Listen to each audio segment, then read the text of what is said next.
Hi friends, very happy morning. Welcome to the great voice words of తాతయ్య. ఆలోచనలు ఆలోచనలు 5 రకాలుగా ఉంటాయి.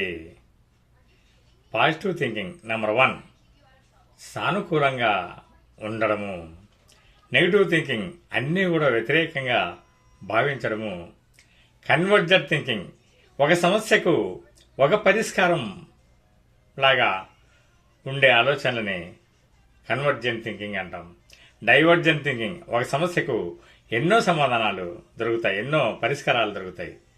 లాస్ట్ది సృజనాత్మక థింకింగ్ అంటే క్రియేటివ్ థింకింగ్, కొత్త కోణంలో ఆలోచించడం, సృజనాత్మకంగా తనకంటూ ఒక శైలి, తనకంటూ ఒక కొత్తదనం ఆలోచన చేసి మార్గాన్ని మనం చక్కగా సక్సెస్ అయ్యే దిశగా